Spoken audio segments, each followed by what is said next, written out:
দ্বিতীয় পর্বের শুরুতে আমাদেরকে দেখানো হয় যে জাপান ওয়ার্ল্ড আন্ডার 20 ম্যাচের সেমিফাইনালে ওঠার আগেই ডিসকোয়ালিফাই হয়ে গেছে। তারপরে আমাদের সিন শিফট হয়ে দেখানো হয়ে থাকে জাপান আন্ডার 20 ইউনিয়নে। সেখানে একজন বলছে যে এরকম করে চলতে থাকলে তো জাপান আর 100 বছরেও কোনোদিনও ফাইনালে উঠতে পারবে না, আর ট্রফি নেওয়া তো দূরের কথা। তখন জাপান ফুটবল ইউনিয়নের সাইড অ্যাডভেঞ্চার বলে যে এটা নিয়ে এত চাপ নেওয়ার দরকার নেই, কারণ এটা তো একটি বিজনেস। আর তুমি কি মনে করো যে কিনা জাপান ফুটবল টিমের যোগ্যতা আছে যে কিনা ফাইনালে উঠবে?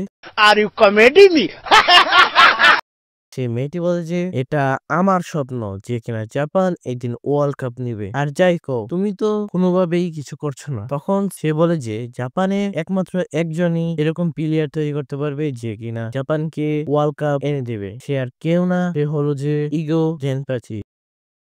তখনই আমাদেরকে সিন শিফটারে দেখানো হয়ে থাকে ইসাগিগো দৃশ্য। সেখানে কিরা ইউসুকি বলে যে এটা কি হলো। তখন ইসাগি ক্ষমা চেয়ে বলে যে আমার কাছে হঠাৎ করে বল এসে পড়ে, যাকে আমি তোমাকে পাস দিয়ে দিই। তখনই ইগো তার টিভি স্ক্রিনে এসে বলতে থাকে যে যে এই জায়গা থেকে হারবে সে বাসায় যাবে এবং তার ভবিষ্যৎ এই জায়গায় শেষ।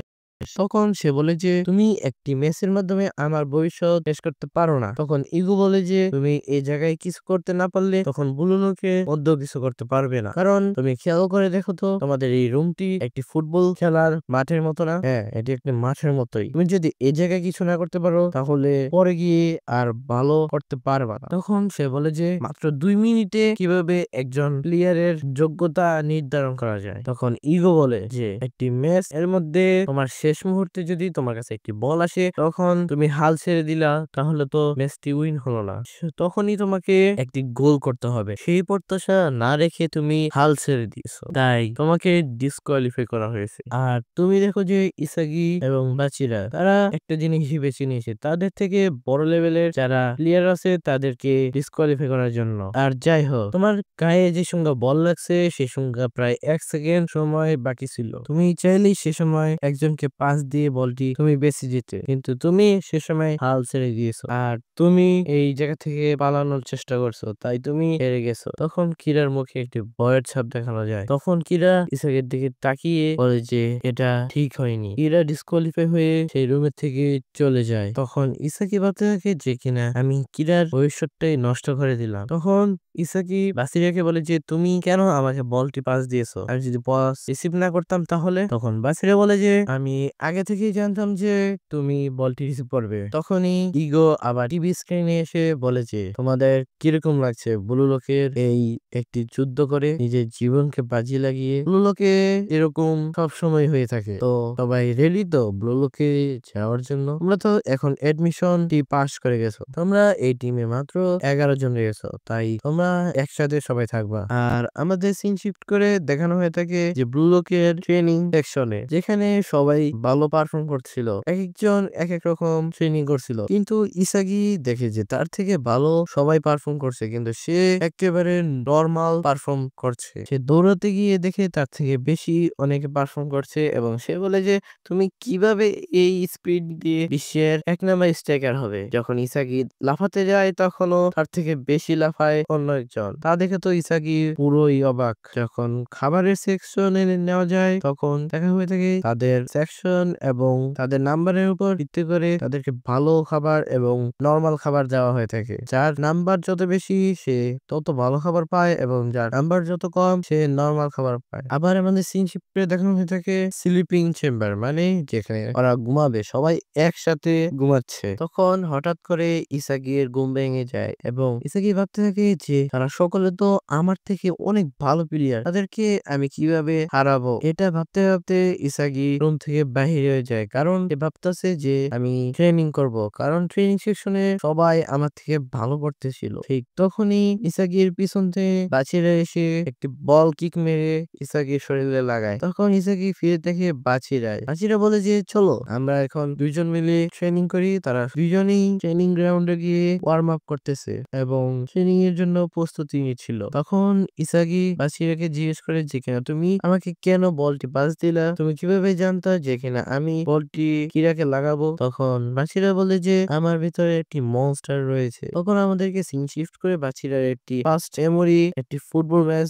দেখানো হয়। সেখানে বাচিরা তার কাছে বল আছে এবং সে গোল করার জন্য সামনে এগিয়ে যাচ্ছিল। তখন তার টিম মেম্বাররা বলছে যে বলটি পাস দাও আমাদের কাছে। তখন বাচিরা ভাবতে আছে যে আমার কাছে যদি একটি মনস্টার থাকতো তাহলে আমি তার কথাই শুনতাম। তখনই বাচিরা থেকে তার বিপরীত টিমের মেম্বাররা বলটি নিয়ে নেয় এবং বাচিরা মাঠে পড়ে যায়। তখনই তার সামনে তার ভিতরে থাকা মনস্টারটি উদয় হয় এবং বলে যে উঠো। আর এভাবেই ইসাগি আমার সেই মনস্টারটি বলেছে যে আমাকে ইসাগির কাছে বলটি পাস দাও, কারণ ইসাগির মধ্যেও একটি মনস্টার রয়েছে। ইসাগি বলে যে আমি যখন কিরাকে আউট করতেছিলাম তখন আমি নিজেকে নিজেই চিনিনি। আমার মনে হয় যে আমাকে আমার ভিতরে মনস্টারকে জাগাতে হবে আর আমি এভাবেই ব্লু লোকে টিকে থাকতে পারবো। ঠিক সে সময় মাইকে অ্যানাউন্সমেন্ট হয় যে তোমাদের র্যাঙ্কিং করা হয়েছে। তখন সবাই উঠে তাদের নিজ নিজ র্যাঙ্কিং দেখতেছে এবং ভাবতেছে যে একজনের কমছে এবং বাড়ছে। তখন ইসাগির র্যাঙ্কিং হয়ে গেছে, তার র্যাঙ্ক 299 থেকে 274 এ এসেছে। তখনই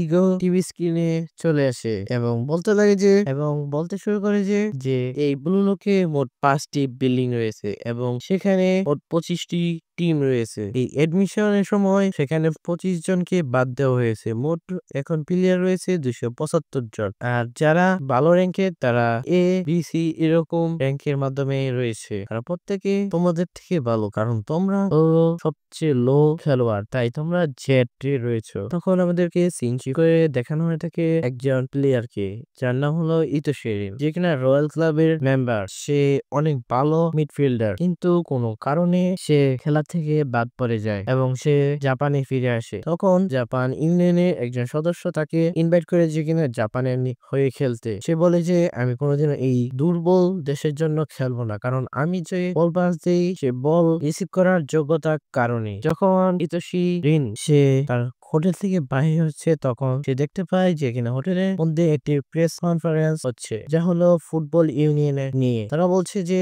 আমরা জাপান থেকে একটি স্ট্রাইকার করবো যে কিনা দুনিয়ার সবচেয়ে সেরা স্ট্রাইকার হবে, তার জন্য আমরা ব্লু লোক নামে একটি প্রজেক্ট নিয়ে কাজ করছি। তখন একজন সাংবাদিক সেখানে বলে যে আমরা একজন স্ট্রাইকারের জন্য কি 299 জনের জীবন ধ্বংস করে দেব? তখন জাপান ইউনিয়নের একজন দাঁড়িয়ে বলেছে কিনা আপনি আর কি চান না যে কিনা জাপান প্রতিদিন ফুটবল এ সেরা হোক এবং একজন স্ট্রাইকার থাক যে কিনা দুনিয়ার সবচেয়ে সেরা স্ট্রাইকার হবে? তার সঙ্গে তো ইতোশি সাই পুরো শকড হয়ে যায় এবং তার কিছু একটা মনে হতে থাকে। তখনই আমাদেরকে সিন শিফট করে দেখানো হয়ে থাকে ইগোর এর দৃশ্য। ইগো বলতে থাকে যে কিনে তোমরা এই 11 জন একটি টিম হিসেবে খেলবা, যে কিনা বাকি 5 বিল্ডিং এর মধ্যে যতগুলো টিম রয়েছে তারা সবাই এটি টিম হিসেবে খেলবে। তোমাদের মধ্যে খেলার মাধ্যমে বাকি টুর্নামেন্টই হবে এবং তোমাদের টুর্নামেন্টের মাধ্যমে 2টি টিম সামনে এগিয়ে যাবে এবং বাকিগুলো বাদ হয়ে যাবে। তখন সেখান থেকে একজন প্লেয়ার বলে যে কিভাবে 11 জন ফরওয়ার্ডদের নিয়ে একটি ম্যাচ খেলবে। তখন ইগো বলে যে ফুটবলের মধ্যে কোনো নিয়ম কারণ থাকে না, যে কিনা কিভাবে খেলতে হবে, শুধুমাত্র নিয়ম থাকে একটাই, সেটা হলো যে গোল করতে হবে এবং তোমার টিমকে জিতাতে হবে। মানে বোঝানো হয়েছে যে তোমরা আগের নিয়ম মানে ওল্ড নিয়মে খেলবা। ওল্ড নিয়ম হলো যে তোমরা যে কোনো ভাবে খেলতে পারো, তোমাদের কোনো টিম বা কোনো প্লেয়ার সাজানোর দরকার নেই, চাইলে গোলবার এ থাকা গোলকিপারও স্ট্রাইকার হিসেবে খেলতে পারবে, শুধুমাত্র গোল দেওয়াই তোমাদের গোল হবে। তখন ইগো বলে যে জাপানে একটি স্ট্রাইকার দরকার, যে কিনা পুরো দুনিয়া এবং জাপানকে এবং জাপানের ফুটবল টিমকে বদলে দিতে পারে। তখনই সিন শিফট করে আমাদেরকে প্রেস কনফারেন্সে দেখানো হয়ে থাকে। তখন ফুটবল ইউনিয়নের একজন বলে যে একজন স্ট্রাইকার তৈরির জন্য সবাইকে মরতে হবে। তখন সাংবাদিকরা তখন তাদেরকে পাগল বলতে শুরু করে। তখন ইতোশি সাই এর সিস্টেম বলে যে আমাদের স্পেশাল ফ্লাইট মিস হয়ে যাচ্ছে। তখন ইতোশি সাই বলে ওটি ক্যান্সেল করে দাও, আমি দেখতে চাই যে এরকম দেশে কিরকম স্ট্রাইকার বানায়। এর সাথেই দ্বিতীয় এপিসোডটি এখানে শেষ হয়।